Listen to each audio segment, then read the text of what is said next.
here for the nonprofit New Botanical Garden. This is our soft launch, our launch of our new series, Life Explorer Speaker Series, where we were going to have a ton of really interesting speakers.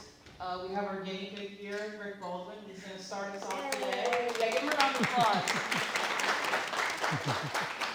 So Rick is helping us launch this program, and he's going to be sharing with you the history of Winter Park. And we just want to thank you all for coming, and we hope you enjoy it, and we hope you come to future ones.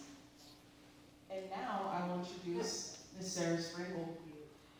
So I get the honor of introducing Rick Baldwin. If you all know Rick, that's an honor. So I'll tell you something about Rick. He's a lifelong resident of Winter Park. He graduated from Winter Park High School. His businesses, both in funeral homes and cremation, started right here in Winter Park. But I'm going to tell you 3 things you drive by every single day that probably wouldn't still be there if it weren't for Rick Baldwin. See, Rick Baldwin's leadership in this community, with his compassion, make him the man he is. So the first one is the Pew Nursing Home. Now, my mother was there because of Rick Baldwin, because he made sure it was the right place for so many people to go. So there's 45 people who are there because of Rick Baldwin. The second place is behind that. That's Wellborn Day Nursery. Wellborn Day Nursery has about 70 kids there that they're well taken care of because of Rick's leadership. And the third place is the place I met Rick, which is the Congregational Church. Now, the Congregational Church, many of you know, started Rollins, also started the Winter Park Library, and the Baldwin family has always been a part of that church. And when I first went to that church, my husband and I met Rick, George and Rick, where did you all go? All over the country as part of the Board of Homeland Ministry. George would come home, he would tell me stories about Rick that I can't repeat. But I would tell you that Rick is the epitome of community and compassion. So it is a great honor for me to introduce my friend, Rick Baldwin. Thank you, Sarah. We'll see if there's a miracle. Why don't you turn it off? Well, you're on. Thanks. 1, 2, 3, 4. Can everybody hear me now?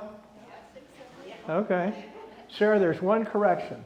I'm not a native Winter Parker. I was born down in Orlando and moved here at 3 days old. Thank you for having me, everyone. And certainly Mead Gardens is one of the treasures of our community, and it's an honor for me to be here with you this morning. And we're going to talk about some of the early years in Winter Park. And she's going to give me the 5-minute warning. We're going to go no more than 50 minutes. She's getting the hook out at 50 minutes. And we want to have Q&A. So if a question pops into your mind, sketch it down, and we'll have a little time for question and answer, and we'll talk about the past, and we can talk about the future if you want. So we're going to leave plenty of time for that. Before I start, there's 2 quotes I want to give you, and one's from Martin Luther King. He said, "We're not makers of history, we're made by history." President John Kennedy said, "History is a relentless master. It has no present, only the past rushing into the future. To try to hold fast is to be swept aside." And we all know that the present doesn't last long. The future is long, and we hope, the past is long. We hope the future is long. And but the more we know about the past, the better the decisions we can make about the future, and the more we learn. So it's a good idea to take a moment now and then and just think about history, and we'll do that this morning. And before I talk about the history of Winter Park, I want to talk a little bit about ancient history. There we go. Okay, here's it's not ancient, but anyway, here's some timelines of significant events that occurred that shaped very much who we are today. First of all, in 1513, the King of Spain ordered Juan Ponce de Leon to come to that landmass above Puerto Rico and to claim it for Spain. And he left out of San Juan Harbor with 2 ships. They sailed north, they got into the Gulf Stream, And they saw the land. They came up a while further. They finally came inland, just south of Daytona Beach. And by coincidence, somehow, that's now called the Ponce de Leon Inlet. And they camped for one night at a place which is now Port Orange. They stuck a stake in the ground. They put the Spanish flag on it. And they said, we're claiming this for Spain, and we're naming it La Florida. And that all occurred in 1513. Jump ahead 300 years and change.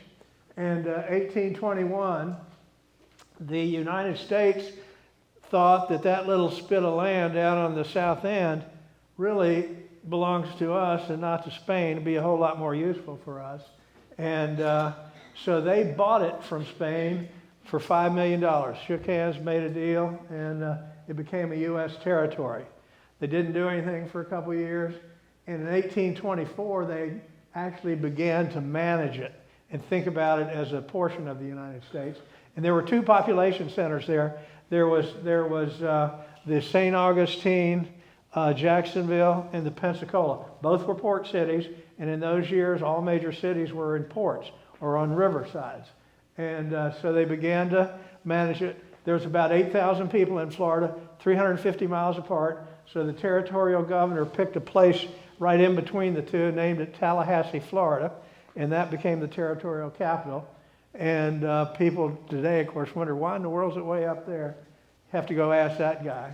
And so that's how it started. And they began building forts, started along the Georgia line, forts just like you see in the cowboy movies, and they increasingly built them to the south. And the pioneers would live in the shadows of those forts, and if they felt they were in danger, they would run inside the fort for safety. So they came on south. And some of the towns kept their names: Fort Lauderdale, Fort Myers, Fort Pierce, and that's where those names came from. 1840 is not about a place, but it's about a series of events. The Industrial Revolution in the United States is said to have ended. And during that Industrial Revolution, there were lots of technical inventions, certainly technical for that day. And the biggest thing that occurred that changed everything here in America was horsepower was converted to steam power. Engines became available. And they're what drove the railroads, they're what drove the sailing ships, and they're what set up the factories so things could be manufactured when horsepower was converted to steam power. Huge event, drove things for years, still affects us. Jump ahead to 1845, we became the 27th state. There were about 66,000 people here then, and they would take in 2 states at a time in those years. They'd take in a slave state, take in a free state. We came in as a slave state alongside Iowa, which came in as a slave state. And we stayed in 16 years, and in 1861, they voted to secede by a 67-2 vote, and actually seceded from the United States.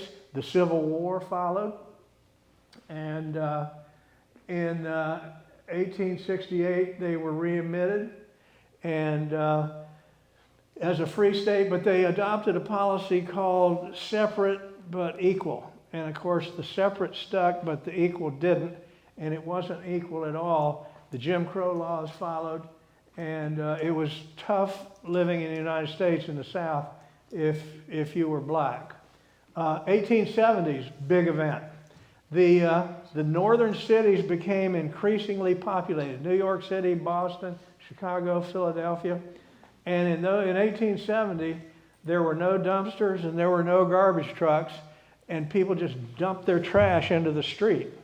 And they became increasingly polluted. And if you lived in those northern cities, you probably had a kerosene heater in your house, and you light that thing up, and of course it pollutes the air. And by the time people got to be about 40 years old, they had upper respiratory problems. And they went to the doctor, and there were no antibiotics or anything.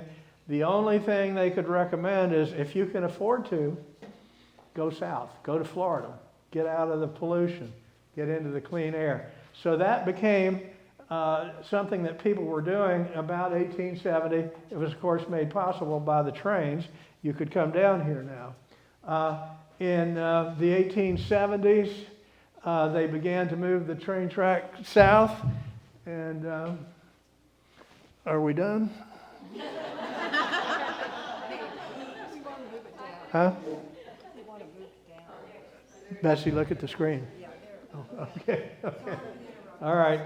In 1880, the track was actually extended from Jacksonville down to Sanford, and then in 1881 it came on down to from Sanford down to Orlando. And in 1881, two men, Oliver Chapman and Loring Chase, saw the 600 acres that were for sale right here in the middle of the state, and decided to develop it. And I'm going to tell you more about that story. I want you to remember something as we talk about the history, because it applies then and it applied now. It always takes two things to make a successful business venture. Out at UCF in the College of Business, they teach you on day one, you always hire somebody who already knows how to do what you need to have done. So you hire expertise. By the way, he said when you're voting, you may think about that a little bit too.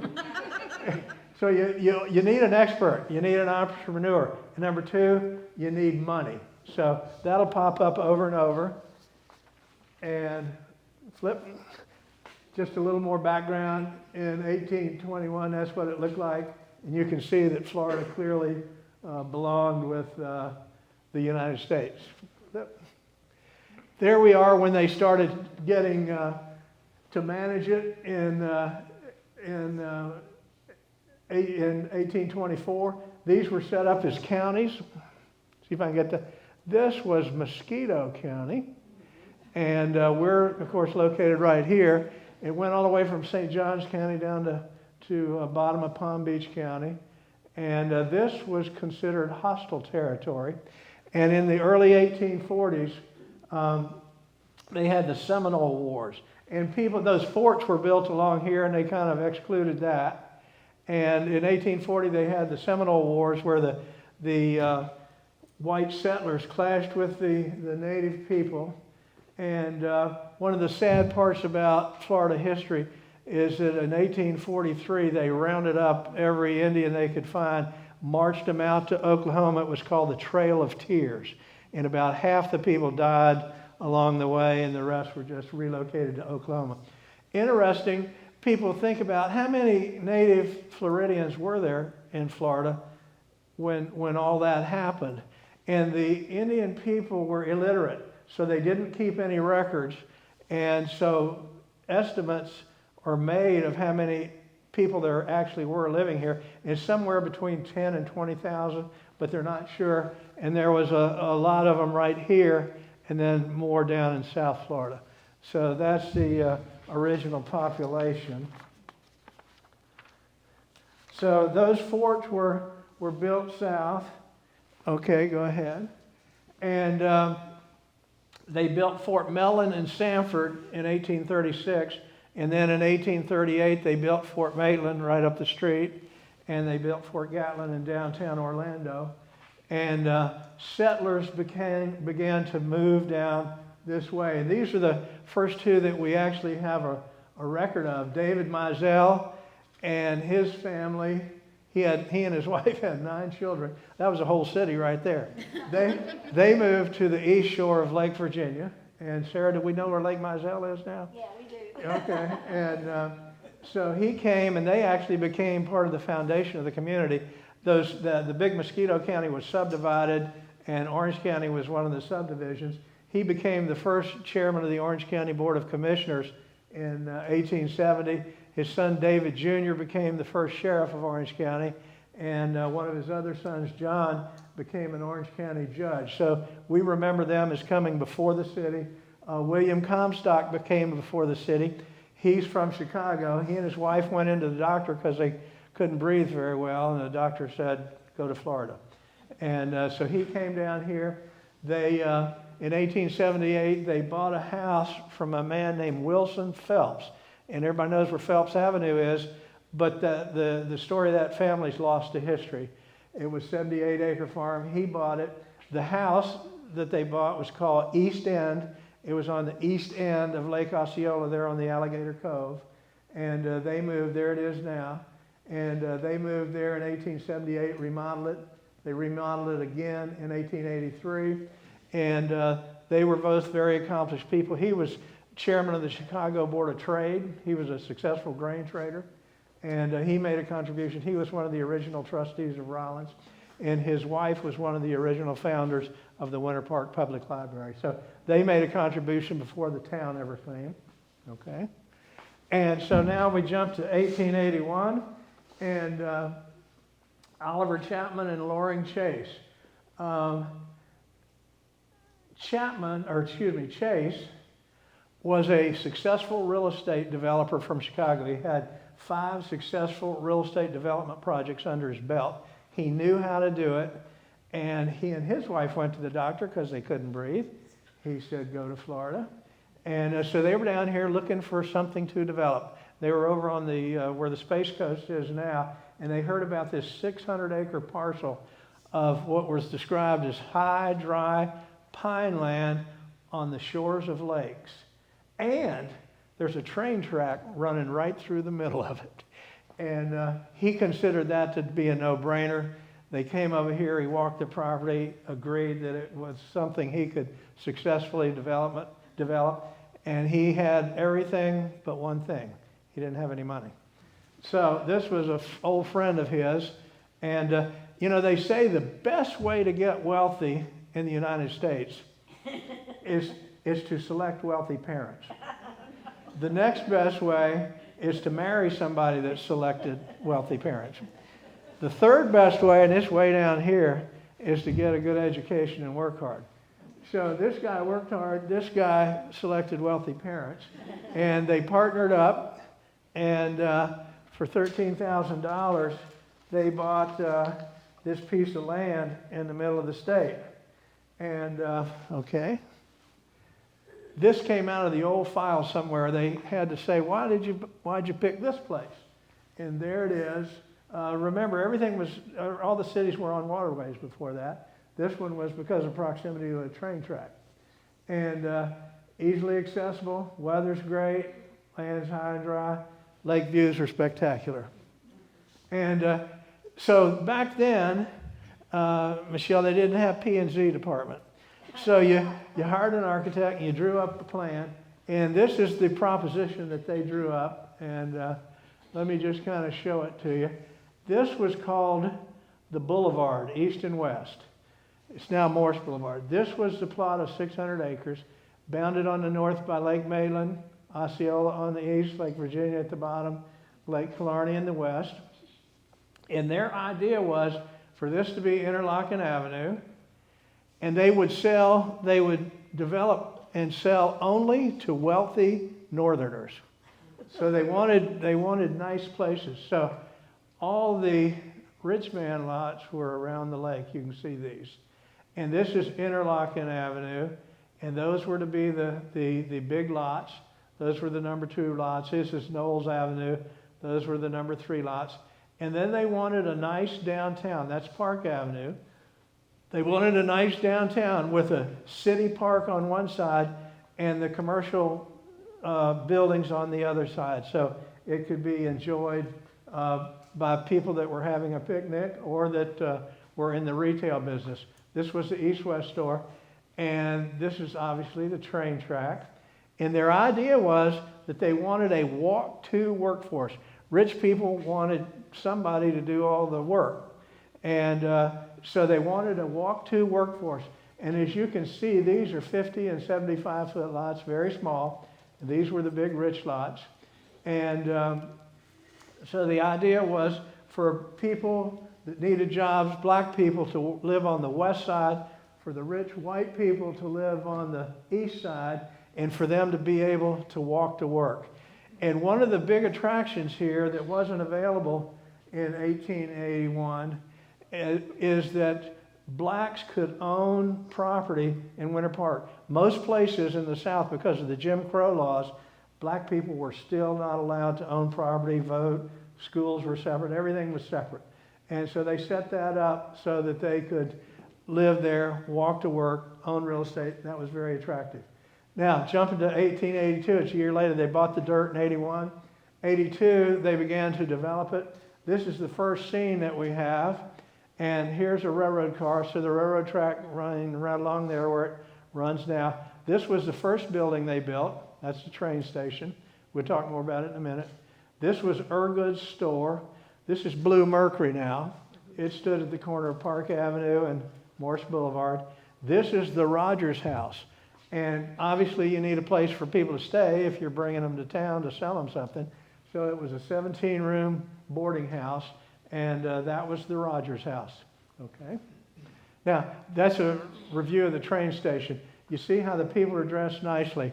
In those days, men wore their suits and ties and white shirts on the train. Ladies wore their dresses.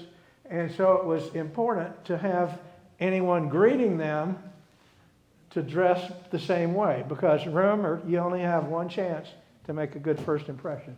So they dressed them nicely. Hold on just a minute. They dressed them nicely, and they would help them unload their baggage, put it on the trolley to take them down to the hotel, and they got a sales pitch on the way down. And so that's what the train station, that was the best one in town, best building in town. They spent a lot of money on it at the time, and apparently it was a good investment because the town succeeded. Okay? There's Ergood's store. Believe it or not, the old wood frame building is underneath the brick skin of this old building. That's the oldest building in town. And Ergood's was clearly the town center. Upstairs, they had the business offices for the partnership of Chase and Chapman, where they sold the lots and everything. Up there, they had dances on Saturday night. And on Sunday morning, there was 3 Sunday school classes up there. There was the Episcopal, the Methodist, and the Congregational. And that was all at Ergood's store. And if you know where to go inside there, you can see some of the remnants of the old place. Now, there's the Rogers House in 1882. They got that thing built after about 6 months, and it had 17 rooms. It was run by the proprietors, Albert and Abby Rogers. It was financed by Mr. Chapman. And in April 1882, they finished up. They were ready to start renting the rooms. And on that Friday night, before they actually opened, they had a dinner, and Chapman and Chase and their families came. Mr. and Mrs. Rogers and their children came. A couple of the workers came. And before they sat down to dinner, they stood in a circle, and they raised a glass, and they toasted, "This is going to be one of the best little places in Florida, and here we go." And some 100 and something years later, when the town fathers were trying to identify an exact time and place where Winter Park started, they went to that April evening, 1882, in the Rogers House and decided that's where it actually started. Okay? It was replaced eventually in 1916 by the Virginia Inn. Some of us remember that. It was there until 1966. Okay? Now it's the Cloisters, a nice condo right on Lake Osceola. All right. Now, here was the sales pitch. Go ahead and read that for a minute.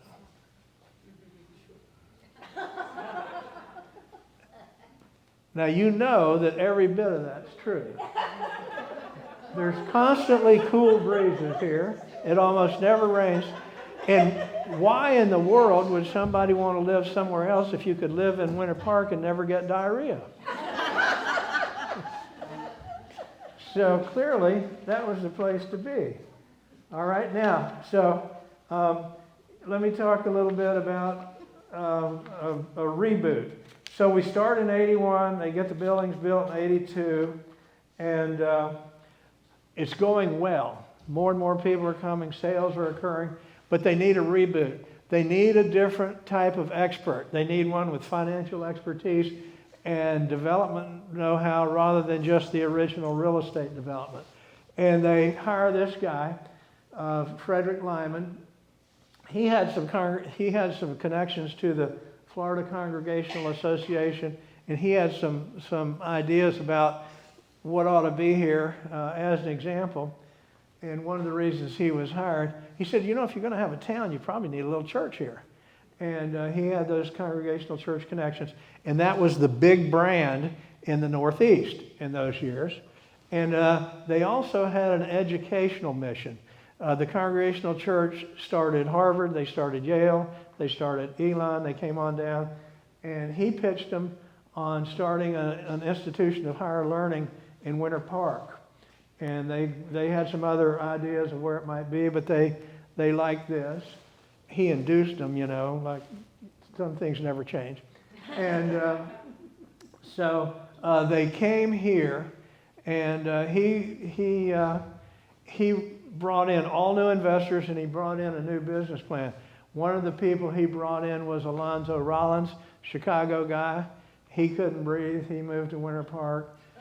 He said, I'll write a check if you'll put my name on that new institution that you're thinking about building. In those years, there was 8 high schools in Florida and no universities or institutions of higher learning. He wanted his name on it, and he got it. Flip, all right. This was the guy that Frederick Lyman knew, and he agreed if hired to come to work. And he was an educator and a clergyman. And they brought him here to start the Congregational Church and to start Rollins College, Edward Hooker. Okay? Francis Knowles was a wealthy man from Boston. He, because of the Industrial Revolution, manufactured clothing. He was the largest manufacturer of uniforms for the Union Army during the Civil War. And after the war ended, he got into commercial production of civilian clothing, became very wealthy. 42, couldn't breathe, guess what? And here he is, and he agreed to be a large investor in the new company. When Lyman got here, they bought the assets of the partnership and formed a corporation, the Winter Park Company. And he became a large equity shareholder in the Winter Park Company. And he also loaned them $150,000 and agreed to get a hotel built, the Seminole Hotel. We'll show that in a minute. There's a couple funny pieces about him, funny to me. They said he died in 1890, and he was laying on his deathbed, nurse holding his hands, and he told her, you know what? This world has been a better place because I've been here. Also, guess what Francis Knowles named his daughter? Francis Knowles. Just changed the spelling to E-S. So that's one of the big new investors. This guy came along. He couldn't breathe either. And he's from a family that owned the Fairbanks Scale Company. And in 1830, the largest manufacturer of industrial scales in the world was a Fairbanks Scale Company. And he got very wealthy. Getting into the 1850s, he realized that with all these new inventions and with the capacity to manufacture things in large amounts, we need to diversify. I do not have that expertise. I need to find somebody that does. And he brought in a young man named Charles Hosmer Morris into the Fairbanks Company. And we know more about him here in just a minute. So this guy came in and invested a nice slug of money into the Winter Park Company. And he brought Mr. Charles Hosmer Morris to town. And we are thankful to him for that. If you drove here today, you may have driven down a road with his name on it. So, all right. Now, they did, in fact, come up with a new plan. And let me find that. They brought in the money. They brought in some experts. And they went on to establish Rollins College. They had to write a check for $114,000 to the Florida Congregational Association. 50 of it came from Alonzo Rollins to put in the church, to build the buildings, and to put in the college. And so they came in with Rollins. They started the first Congregational Church. They brought in a town doctor. If you're going to get a bunch of people above 40 can't breathe, you got to have a town doctor. They brought that in. They opened the Seminole Hotel with 200 rooms. January 1, 1886. That's the one Francis Knowles promised to get built. They worked with the business community to open more retail stores along Park Avenue. They began discussion about incorporating as a city with the state of Florida. They doubled down on the residential lot sales program and finding more and more residents to come to town to buy, more to come stay in the hotels. And they negotiated to have an east-west railroad run through Winter Park. He had the north-south, and he negotiated to have an east-west. There was a town called Oviedo, Florida, out to the east of us, which was an ag town. And to produce agriculture in those days, you had to get your produce quickly to the train station, who quickly overnight got it to the northern markets. And they didn't have a way to get on the train from Oviedo. And so they built a track coming west, and the Winter Park Company built a track, or arranged to have a track going east, ran around the train of lakes in Winter Park. Finally, they connected. They ran from 1887 all the way to 1969. And those first trains weren't that reliable. They were the narrow gauge railroad, and they broke down a lot. And it broke down one day on the Rollins campus, and a couple of the students were looking at it, and one of them said, "You know what? That's the dinkiest little train I ever saw." And of course, it remained the dinky line the rest of its life. So now, this is the first scene we have. This is about 1887. This is standing on the railroad tracks on New England Avenue. And this is Dr. Miller Hinkle's store. They brought the doctor to town. He built that building. He had his physician's office in there and some other retail space. What's interesting about the building is around the first floor, they've got that awning around the first floor, and underneath they had wood plank sidewalks. Those were the first sidewalks in town, actually. Miller Hinkle store. There's the old trolley. They'd pile their luggage up in the back and put the people on it and give them that pitch about why they ought to live here. Here's the 200-room Seminole Hotel at the end of New England Avenue. This is the office of the Winter Park Company. That's at Park in New England. That's where Tooney's dress shop is now. And that's the first scene we have from after the reboot. Okay. And there's the Seminole Hotel. Somehow they got this thing built in about a year, and you think about it, you couldn't buy windows at Home Depot, you couldn't buy doors, everything had to be made on site. They got that guy built, and they had grounds all around it for activities, shuffleboard, croquet. They had a nice lakeshore activities where people could go out in the boats and enjoy the day, and they could go up to City Park and have picnics. And so that was the original Seminole Hotel. The first year, January 1, 86 through April 30, 86, they entertained 2,300 guests. So they were crowded the whole time. It was steam heated and gas lighted. For $4 a day, you got 3 meals and a room to stay in. And even at that outrageous price, there were no flushing toilets, there was no running water, there was no electricity, there were no blow dryers, there was no air conditioning, no TV, no internet connection, no pay-per-view, and no telephones. So thankfully that burned down in 1902, and it was uninsured, and it was never rebuilt. Seminole Hotel. Now I'm going to jump across the railroad tracks and talk about the west side for just a minute. I want to introduce you to a young man named Gus Henderson. He was born in 1862, moved here in the early 80s, so he was in his early 20s. And he was clearly the community leader on the west side, the informal leader of the west side community. And during those days of Reconstruction, there were a lot of difficult discussions that went on and difficult relationships that existed. And this guy was a peacemaker. He was a skilled negotiator. He was said to be very intelligent.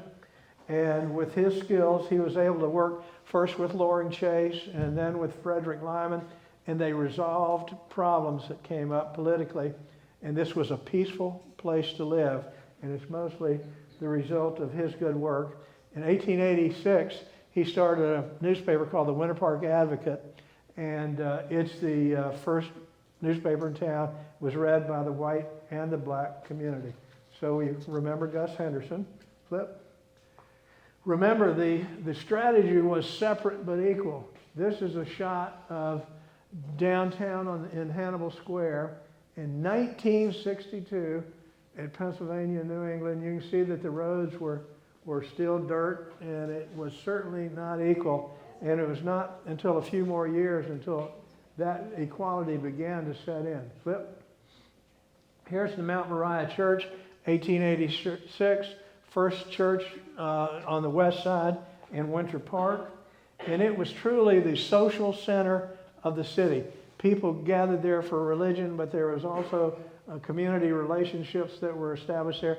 They spent most of the day there. Sunday, they had the Sunday morning service, had lunch, spent the afternoon, had dinner, and there was a lot of discussion about births, deaths, things that were going on, and it occurred. That was really the community center of Winter Park in those days, and well, it just remained that. Now, big date, 1887, October 12th. They decided to incorporate as a city. And to incorporate in those days, you had to file a petition with the state, and you had to show your city limits. So you had a perimeter, and you had to name all the adults of voting age inside that footprint so that you could tell when a quorum was present to vote. And they had tried to vote on it in September, and they couldn't establish a quorum. So they established a date again on October 12th, 1887, and Frederick Lyman went over and asked Gus Henderson to help him. And on that morning at the Mount Moriah Church, they gathered a group from the black community, marched over to Ergood's store, and voted. And October 12th, 1887, they voted yes to become an incorporated city, and they elected 7 city commissioners and a mayor. And 2 of them were black. Walter Simpson and Frank Israel were from the black community. They served all the way till 1893. And in 1893, the white East Siders got tired of having to consult with the West Siders about what they were going to do, and they de-annexed the whole west side of the town. Everything west of the railroad tracks was thrown out of the city of Winter Park.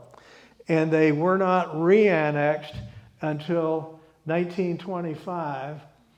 And since then, since 1887, there has not been a black city councilman elected to serve in Winter Park. And today, Winter Park is a very prosperous city. You can drive around, driving over here today. There must have been 10 houses on construction when I came through my neighborhood. The West Side community has become very desirable, and those 50 and 75-foot lots are very interesting to people my age because they don't want a big yard to mow anymore. And they're convenient right downtown, and it's easy to walk to the liquor store. So people love to buy there and build a house there. However, it's changing, it's gentrifying, and the black side community that originally lived there is moving out. Thankfully, they're chased out with cash, but it's changing the whole demographic. But the Hannibal Square Heritage Center has been established to capture the names of those old families, the photographs, and to tell their stories. And we're very thankful for the good work that they're doing now.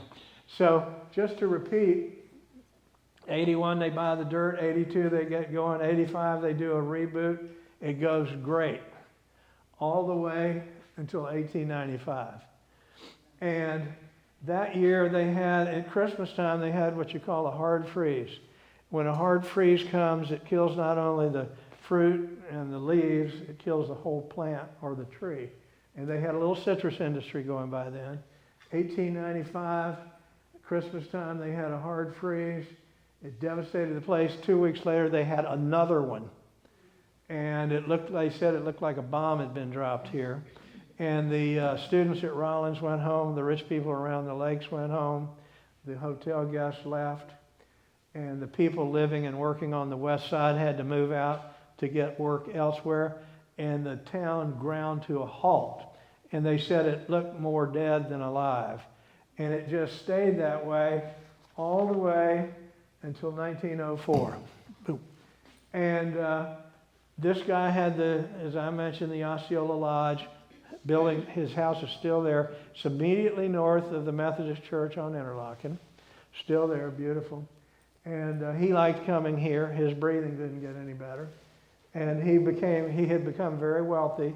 He had diversified that Fairbanks company. They were the largest manufacturer of train engines, sailing ship engines, and engines that would run manufacturing belts. And he liked living here. It was a beautiful place to live, and he, so far as I know, he never got diarrhea. And so in 1904, he walked into that brown building, the office of the Winter Park Company. Flip. And on duty that day was a guy named Harold Anson Ward. And he had spent many years here. And Mr. Morris said to Mr. Ward, what could we do to renovate this town? I've got the money if you've got the expertise. And Mr. Ward said, ooh, let me think about that a little bit. Let's talk tomorrow. And Mr. Morris came back, and Mr. Ward said, I'll take the job. And they talked about what they would do. They created a vision for the future. And with Mr. Morris's money, Mr. Ward injected substantial amounts of thoughtful judgment, strategic energy, local know-how. He went on to serve as the city's tax collector, the city clerk, an alderman, and ultimately as the mayor. And together, they restored this little town. Look, there's another side. They replanted the groves. They created many new jobs. They donated and opened the golf course. They gave the land for the Winter Park Women's Club. They gave the land for the Central Park. They gave the expansion land for the Congregational Church and the public library. They negotiated with hoteliers, financed retail shops, conservatively managed the city's affairs, bought additional land and made it part of the city footprint, and otherwise breathed new life, vitality, excitement, and purpose into what would once again become one of Florida's premier cities. Now, Mr. Morris had a couple children. One of them was named Elizabeth Morris Genius. She built the Windsong House out on the east end of Lake Virginia. And her daughter, Jeanette, grew up part-time here. They come here for the winters. And she was an art student. A guy named Hugh McCain, who was an Orlando boy, was a professor of art at Rollins College. And guess what? They got married in 1945. And again, money meets expertise. And they had no children. They were very interested, as their father had been, and as Mr. Ward had been, with creating one of the best little towns in Winter Park. And he went on to serve as the president of Rollins from 1951 until 1969. And because they had no children, they were very active in community. And they wanted to build that cultural and academic base that needs to be in a town that's going to be a city that's sustainable for people that are older want to come and live and make their lives.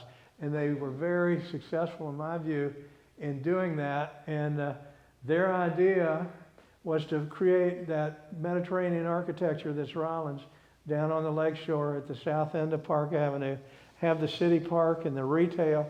Then at the north end, have a very nice anchor. At the time, it was the golf course, and they moved that in ultimately.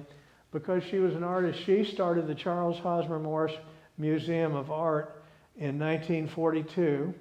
In 1955, they moved it up to Welborn Avenue into that the Mexican restaurant that's there now. And she lived all the way until 1989. He lived till 1995. Spit it out, boy. And they continued to build a strong community and collect art. And so they started that new museum in 1955. In 1957, an event occurred that changed everything for their museum business. He had been a student of art and had gone to Laurelton Hall in Oyster Bay, Long Island, New York, and gone to the Tiffany Museum and Factory, and got very interested in that. She had gotten interested in it too. And Louis Comfort Tiffany was the son of the jeweler that had the big place on Fifth Avenue, but did not want to be in the jewelry business. He wanted to be an artist. And he developed what they would call architectural art. It wasn't just paintings or the stained glass windows that we think about now. It was architectural art. He bought an 850 acre footprint there, put an 84-room house on it, but it was mostly studios and workshops, and he would sell entire rooms to rich people, the doors, the paintings, the stained glass windows, the lamps, everything that was needed in that room. He'd sell you the entire room. They had showcases, and then they had manufacturing areas. He became very interested in it. Mr. Louis Comfort Tiffany was born in 1848, lived to 1933. They said he got out of the business and retired about 1920. And so by the time they got involved, he was pretty much out of it. But the business continued, and it went all the way from 1930 to 1957 when deferred maintenance took over. The place caught on fire and burned down. They went there and bought every piece of Tiffany glass that they could find, sent it back down here, cleaned it up, began to display it in the museum. Okay, that's where it came from. They began to display it in the museum, and their strategy was to have a museum that would attract the local community. A lot of museums just seem to feature attracting guests from out of town who just come in occasionally. Their idea was to set it up so they change the displays on a regular basis so that the local community is interested in it, comes and patronizes it. And they did that. And of course, if you go along today, okay, you'll see the museum straight across from St. Margaret Mary Church. And that was built in 2011. That vision was created way back in the 20s by Harold Ward I, and continued with the McCains, and then continued after that by the trustees of the Elizabeth Morris Genius Foundation, the Charles Hosmer Morris Foundation, and the Winter Park Land Company. When they revived the town, they bought all the assets out of the Winter Park Company and changed it to the Winter Park Land Company. And that still exists today. They were the shareholders of that, and they still own a lot of real estate up and down Park Avenue. In 2011, the trustees with Harold Ward III in charge built this museum, and it features local art as well as the largest holder of Tiffany art in the world, they say. And they change that around regularly. And if you haven't been in there, they change collections. The Stebbins collection was just installed recently. If you haven't seen that, get down and see it. And if you, like I do, enjoy going to Christmas in the park and seeing the glass displayed around in the park, hearing the Bach choir sing, seeing the beautiful pictures, that park is still on a land arrangement where if they ever abandon it as a park, it goes back to the Winter Park Land Company. So it's going to stay a park. And if you're thankful for all that like I am, and for the Rollins at the bottom and the museum at the top and the beauty that you see up and down, you can thank that original vision of Mr. Morris and Mr. Ward and the continuation of it by their heirs and the investment of Mr. 5-minute warning. Of Mr. McCain and his wife Jeanette. So there we go. All right.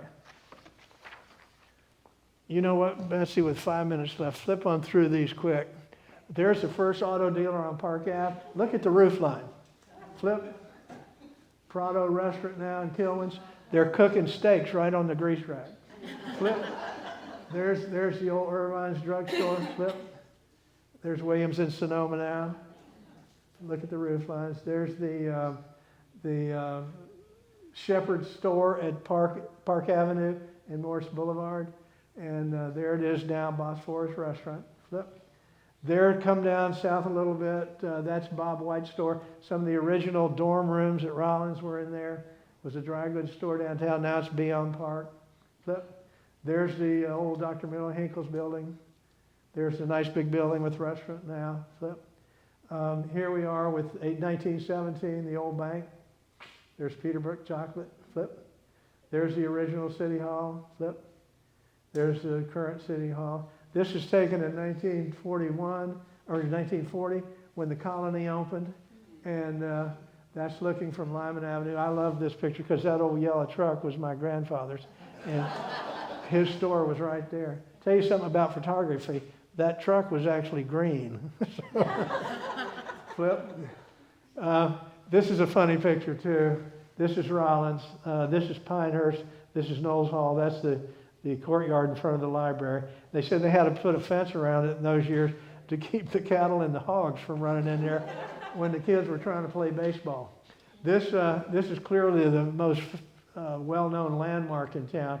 That's the old Knowles Chapel, given by Mr. Knowles' daughter, Frances Knowles Warren, and finished in 1932, Annie Russell Theater. Flip. A little bit about Mead Gardens. Let me find this. This has got a rich history. A little bit about Mead Gardens. Theodore Mead lived from 1852 till 1936. He was a renowned horticulturist. He grew orchids, developed varieties of caladiums, rare ferns, bromeliads, and other plants.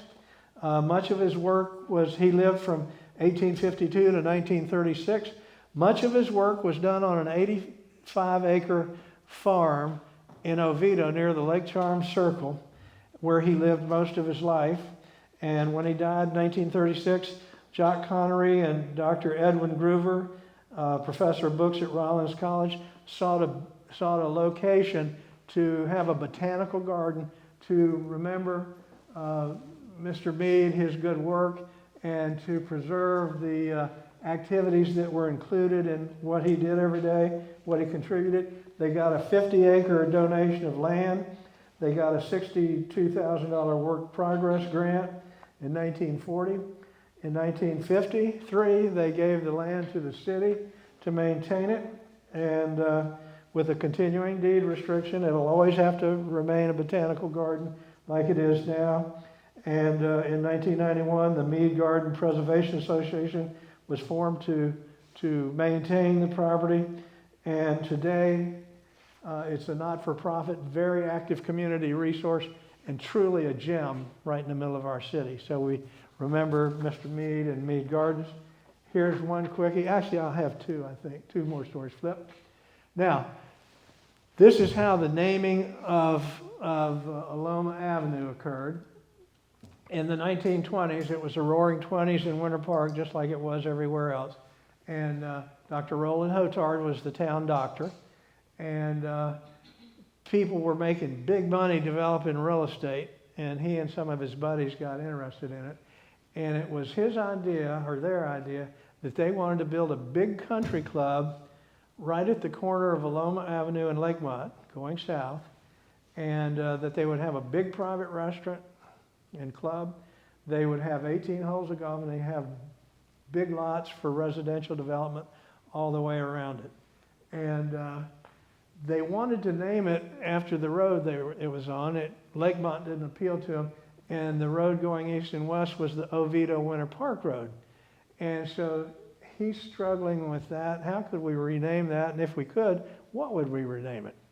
So that year at Christmas, he went to New York for his Christmas holiday, and he attended the Ziegfeld Follies. And that year it starred a woman named Gilda Gray, and he really liked the show. And they said on his way home, he was thinking about her beautiful smile. Okay. So he got home, he went to the movie down on Park Avenue, and what was showing? Aloma of the Seven Seas, starring Gilda Gray. And Dr. Hotard took that as a message from the creator that the Oviedo Winter Park Road should be named Aloma Avenue. He went down to the city hall and told the city council and the mayor, and they said, you know what, that's a good name. And they renamed it, and that's where Aloma Avenue came from. And I'll tell you one final story. This will take 2 seconds. I spent my life being a funeral director, and people routinely ask me, what's the worst funeral you ever had? And it occurred out in Claremont at our little chapel out there. And you know, it's at the bottom of the Florida Ridge where it's real hilly. And the town's down here and the graveyard's up on the top of the hill. So we had the funeral down at the church.